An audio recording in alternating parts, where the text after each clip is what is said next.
Good morning. Yeah, I'm Simon Cooper from Transport for London, specifically in City Planning, our new sort of coordinating planning function over in Stratford. And I'm basically going to talk about the connectivity measures that we've developed in London and, as I said, the strengths and weaknesses of the approaches we have taken. So I'll say a bit about TfL, and essentially the main connectivity measures we use are things called PTALs, public transport accessibility levels, sort of travel time mapping and catchment analysis, and then I'll also talk about WebCat, our website which brings these connectivity measures together, and some new current and future developments that we're undertaking.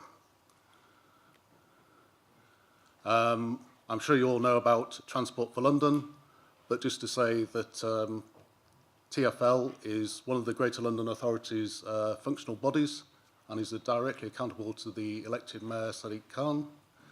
Obviously, we're responsible for strategic planning in London through the Mayor's transport strategy, which has just been issued a new one in draft form. And there's also the operation of a lot of the services, such as London Underground, managing the bus network, DLR, tram and overground.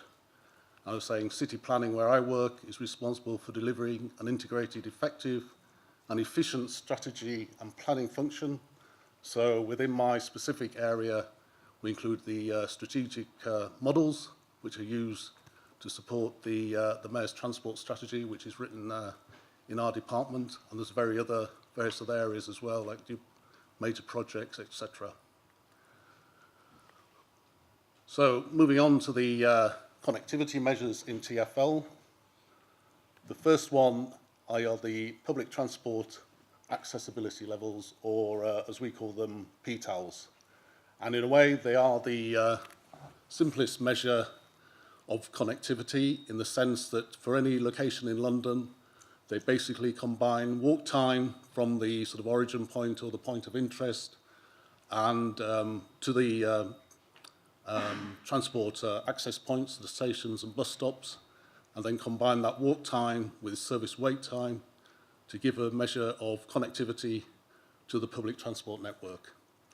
They're sort of relatively easy to use and calculate, and the map output provides a clear and intuitive representation of public transport provision across London. So as you imagine, the dark red areas have the greatest sort of public transport density, as you would expect to find in central London, and also in the outer suburbs. You can see the red areas, which are basically the main sort of town centres in outer London: Croydon, Kingston, those are the places, if you know London. The important thing with PTALs is that, I suppose in a way, they're the only formalised connectivity measure we use in TfL. There's obviously the catchment analysis and all the rest of it, but they haven't really been formalised in the same way that PTALs have. And the other important thing with PTALs is that obviously they do not consider access through the network in terms of the sort of catchment area and the areas you can reach from any point. But the important thing in London is, with having a relatively integrated and dense public transport network, provided you can get on the network, you can reach those sort of services we were discussing yesterday, such as schools, GPs, etc., within a reasonable amount of time. Now, this slide here shows PTALs at the local site-specific level. I was saying, with the sort of simplicity of the calculation, we can go down to producing PTALs at using a grid of points at about 100-metre intervals, certainly across London, and this sort of produces this grid-based map and is used to give site-specific PTALs. The map on the left just gives an example for an area in London, and Overlaid on the map are the model zones for which we have the travel time data. But it does mean by having this very fine level granularity of p-tal calculations that we can show differences within the actual model zones in terms of access to the network. So the white areas here are considered areas beyond access to the public transport network. And one of the items in the calculation of p-tals is that we only include access to bus stops within 640 metres and rail services within 960 metres.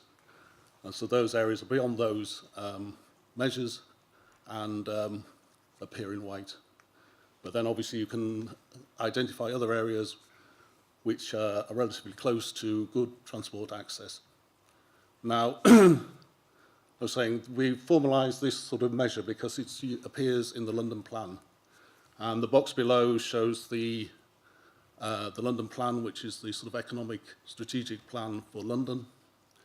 And one of the items in the London plan is the housing density matrix. And an important factor in defining housing densities in London is proximity to the public transport network.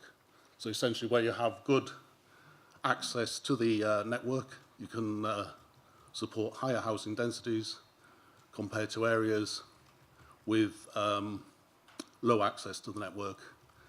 And this matrix here, which is under review at the moment, sort of sets out the densities suitable across London.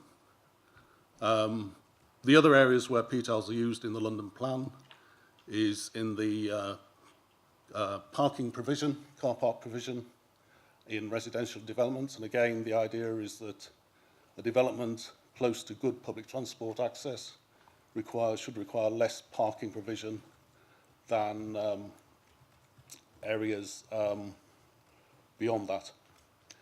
And it's also used to monitor the provision of business and commercial activities and prioritising areas of good connectivity as well, using p-tals. Of course, because it has a very important role in defining housing densities, and because of the simplicity of the calculation, it's also worth mentioning that it's very easy for people to choose p-tals appropriate for their development site. Because of that, the map on the top there showing the differential. You know, one end of the development site may have a good p-tal and the other may have a low p-tal. And there's a whole range of issues in calculating and using p-tals on a sort of day-to-day basis. The other use of p-tals is that it can demonstrate how improved walking links and or new transport provision can improve site connectivity. And this example here is for Vauxhall 9 Elms Battersea, where Battersea Power Station is located and is currently being restored. And there you can see by the provision of a new Northern Line station at Battersea Power Station, together with improved walk links across the development zone, the p-tal levels have been increased. And again, that's an important way or a useful way of showing how connectivity improves in a relatively local area. Right. Oops. So the the next area are the travel time mapping measures,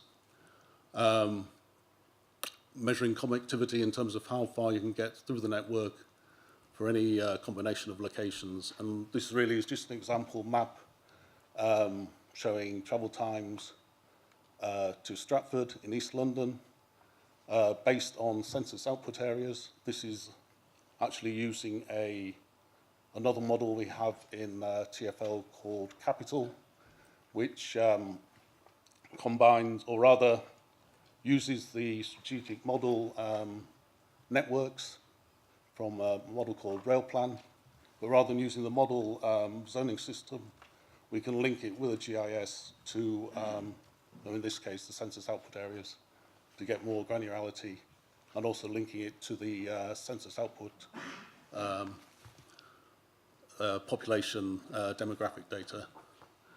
So the network used here includes, is basically for the existing network, all PT modes, and the direction to the location.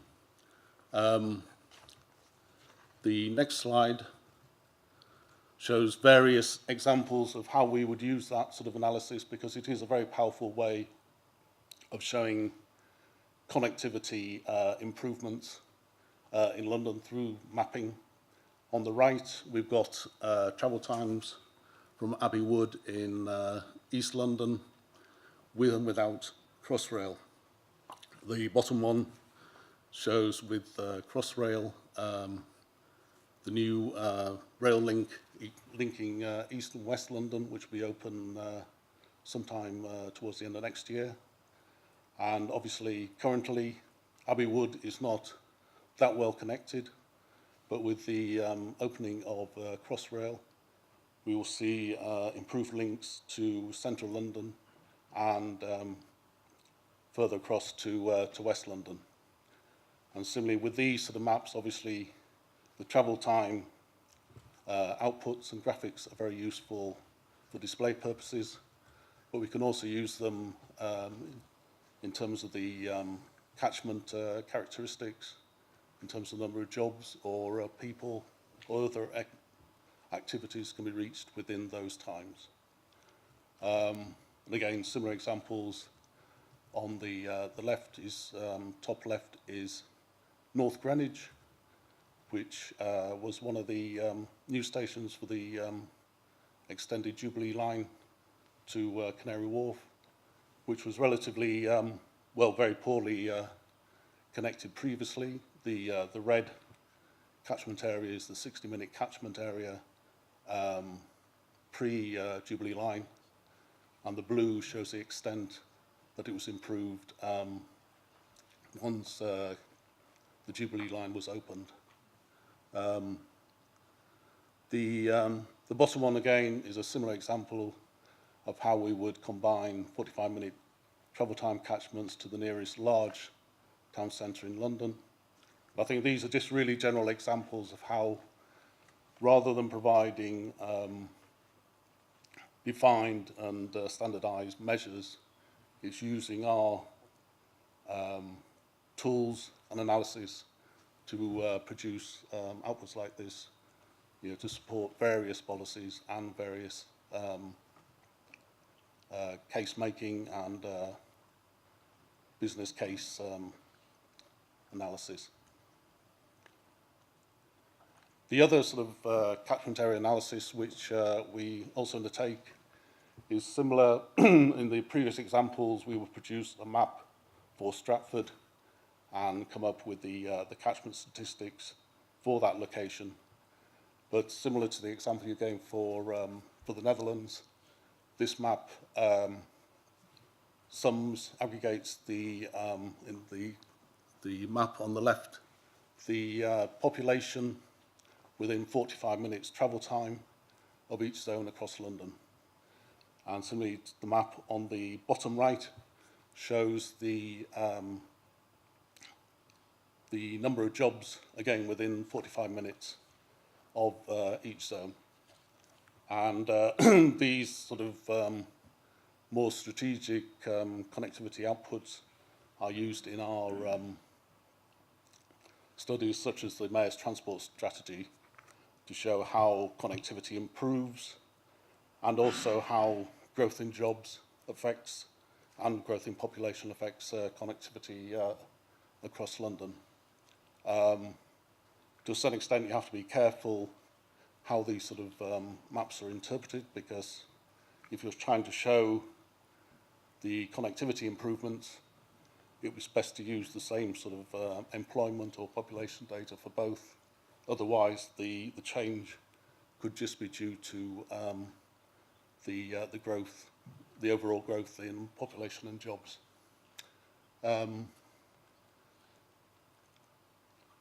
The next sort of area, similar to this, building on from this, is another measure you may have heard of called ATOS, Access to Opportunities and Services, which I would say was based to a certain extent on the work done for the DFT in terms of your, sorry Derek, your accessibility measures.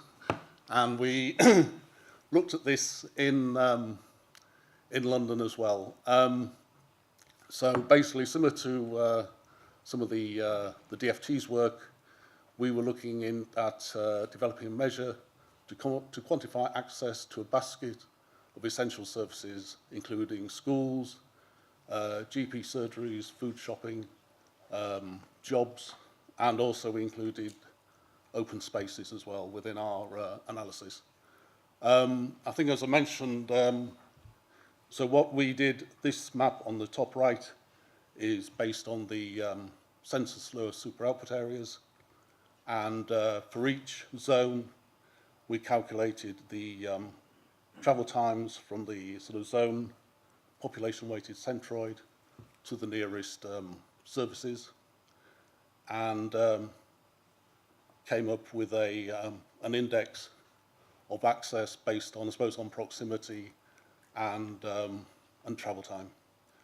The difficulty in London is that I think essentially, as I was saying with the PTALs, provided you can get on the public transport network, you can reach most services within a reasonable amount of time. And when we, as I think I mentioned yesterday, when we produce these results or show these results to the boroughs, the feeling was that the main issue in London is the ability to, you can choose the services you want to use, and proximity isn't really the main factor. And as we say here, there are other issues associated with defining these services, such as the capacity, let's say the school's full, or the quality of the service, and the public-private provision, and also the range of services available. So with I think, yeah, one of the other areas we included was further education colleges, but obviously in London there are further education colleges with very specific services they provide, and obviously you're going to choose a education college based on the sort of quality of the service and other factors. The other issue as well was that, because generally speaking services would be in very close proximity to the origin location,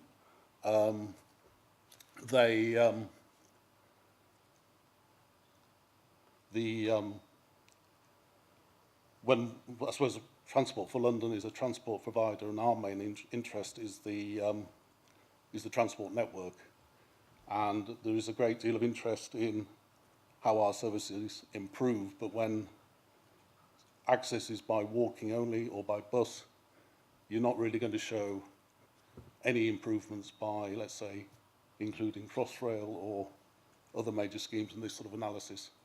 So although to some extent this approach was quite useful, to a certain extent it sort of there are a lot of issues about doing this analysis in a sort of built-up urban area such as London.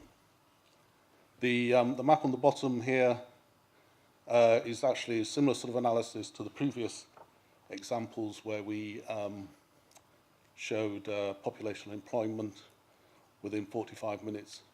This map here is showing the number of town centres you can reach within 45 minutes. I think actually that's based on a 30 minutes travel time, but essentially the idea is the number of centres you can reach within a certain time period. And to a certain extent this type of analysis is quite useful in that it sort of moves away from that sort of proximity issue and linkings to specific surfaces. Although, having said that, you can show a limited number of locations, such as the major town centres, but if you're doing a similar map, let's say on GP surgeries, within 30 minutes of any location in London, you're probably reaching 80 or possibly even more GP surgeries, so it's a sort of limited use in that respect. Right. Now, as I was saying, we have these sort of measures which we use in-house, such as PTALs. We've always sort of provided PTAL information outside London, well, beyond TfL to the GLA and developers because of their importance to for the housing density matrix provision. But all our sort of other model outputs and the travel time analysis, the catchment analysis, were sort of basically limited to in-house. And I think one of the important things about TfL, it's a public body. We spend a lot of the public's money on developing our models. So a major aim of TfL is transparency and making sure our data sets are available to the wider population. So we embarked on developing WebCat, our web-based connectivity assessment toolkit, not actually linked to WebTag, but if you Google WebCat, you'll find that it is linked to a lot of university catalogue sites for some reason. So I was saying the idea is that WebCat brings together our connectivity measures into one intuitive web-based application. So there it's on the TfL public website. You can actually access it by any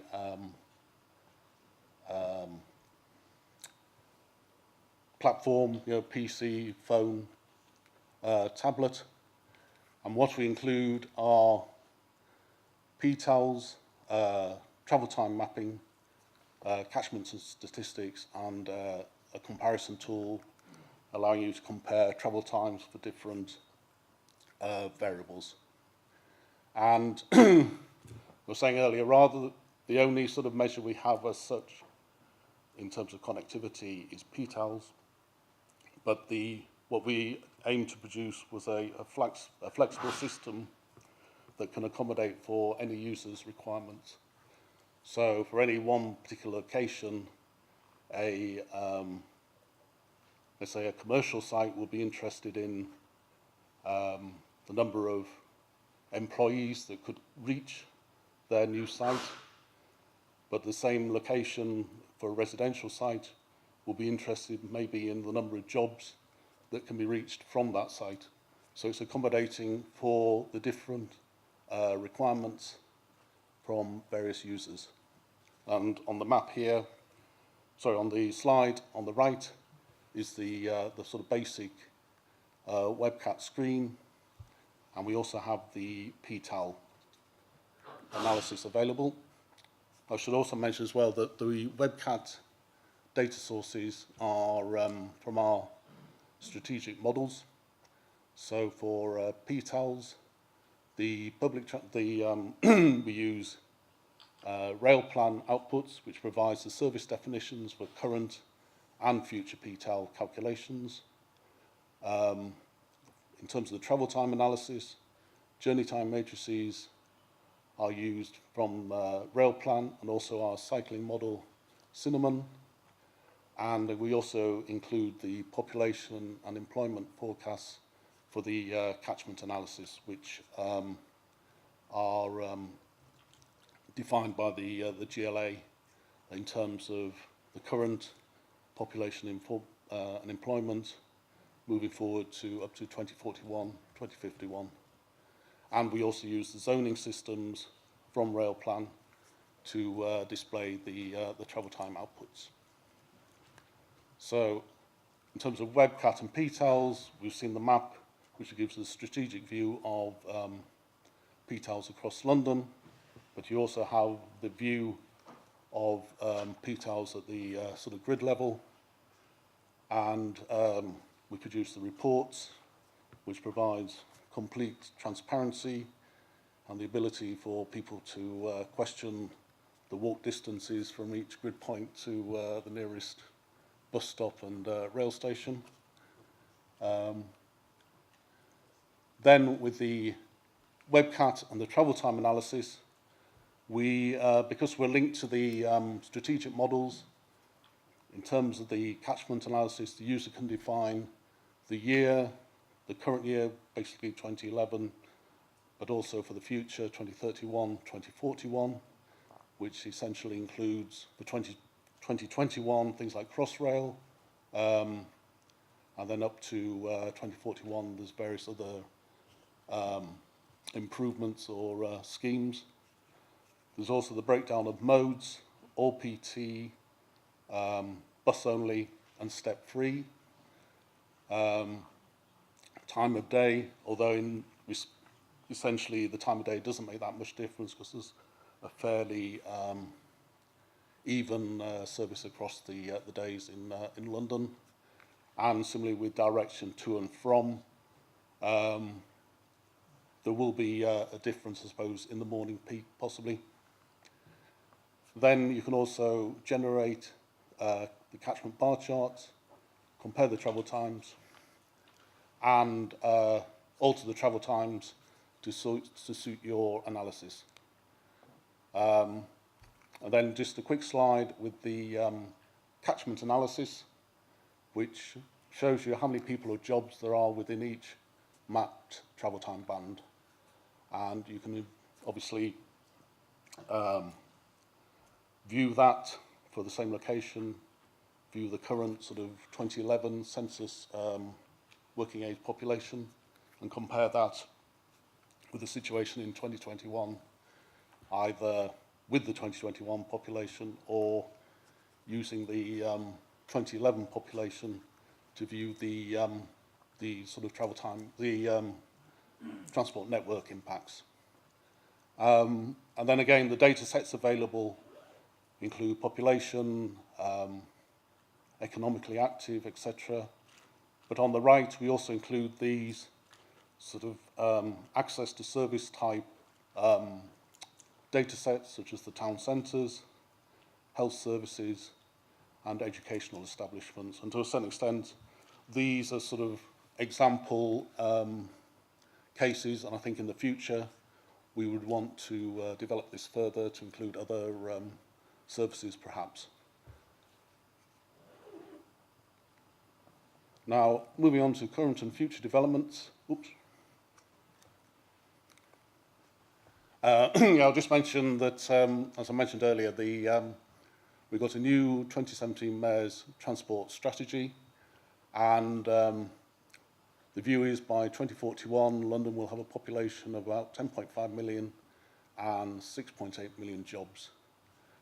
And for London to grow and thrive, it is essential that London's residents, workers and visitors walk, cycle and use public transport more.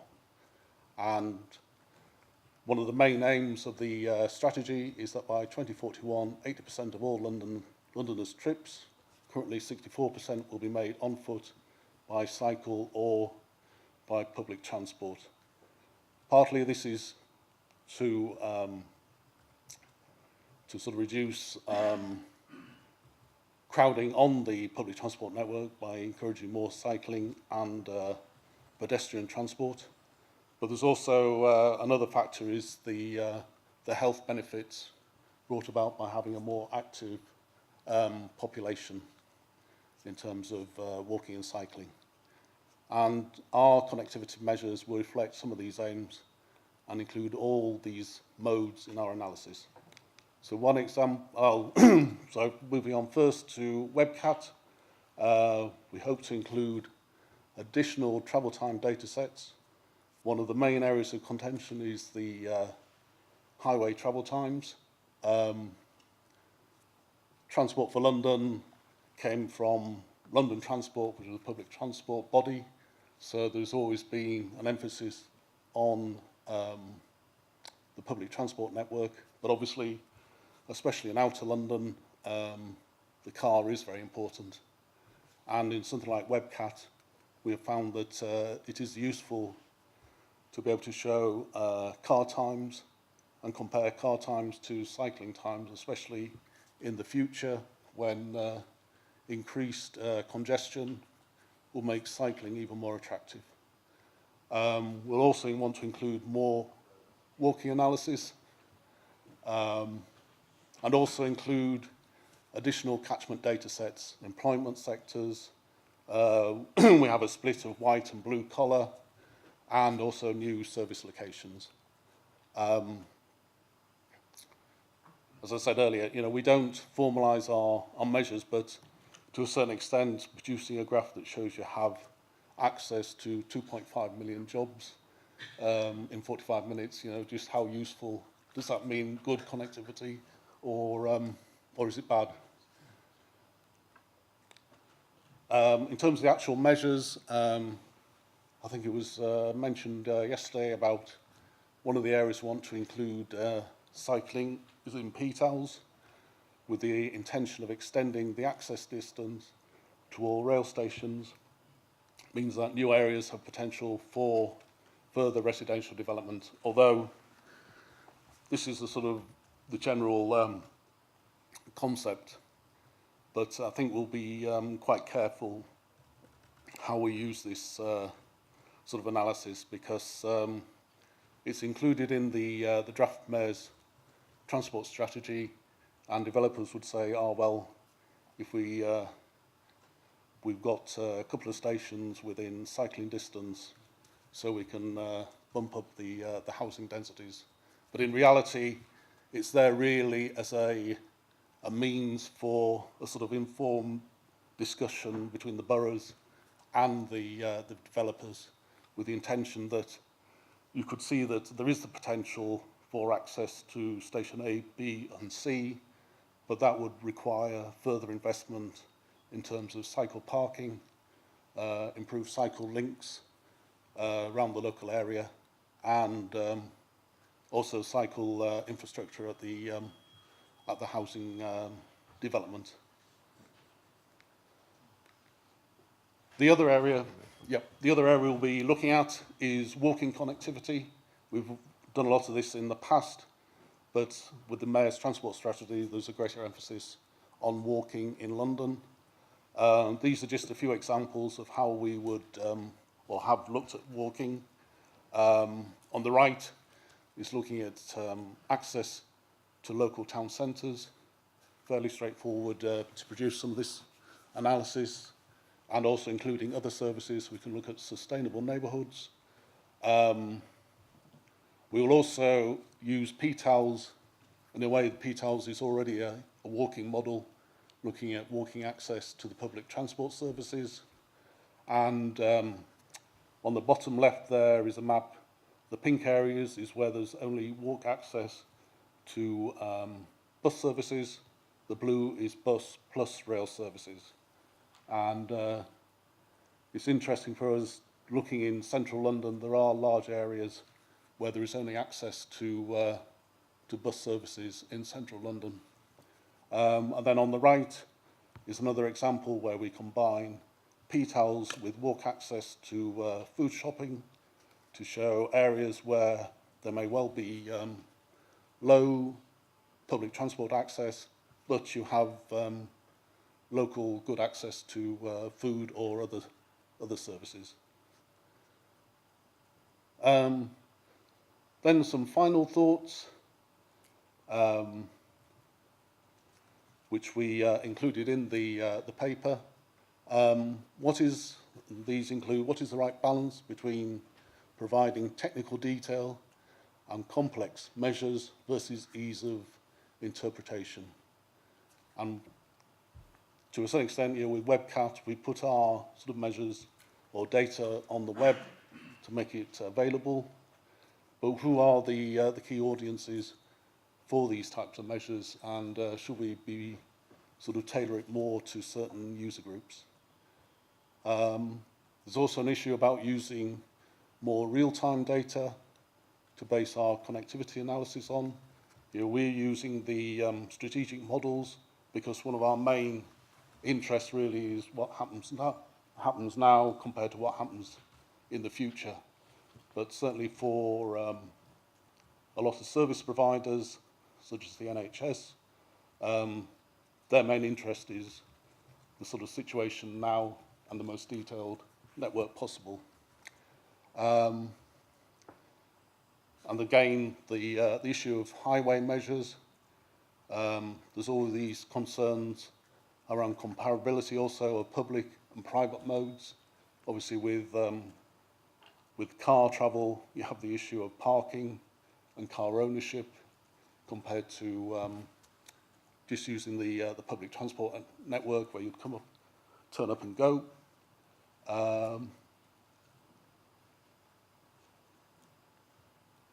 And how useful are measures that build in non-journey time attributes? I think this is sort of the whole range of issues in terms of fair price, and also obviously a lot of these measures are based on travel time, but with our work on the step-free network, we can show how the journey time differential between the full network and the step-free network, but for the actual user, they see themselves, time isn't necessarily the most important thing. It's being able to get on the network first, and also, in many cases, is having routes with the least amount of interchange. So, they would rather have one long route compared to having to interchange in a relatively complex journey. And again, the final one is really, is the right approach, this sort of more flexible approach, providing flexible tools that allow users to undertake their own analysis within agreed parameters. And just some further information again on the website relating to WebCat with the email address and the contact email, the website and the email address. And actually, if you also type in YouTube WebCat, you will get a TfL video to view as well, but I won't show that today. Thank you. Thank you very much, Simon.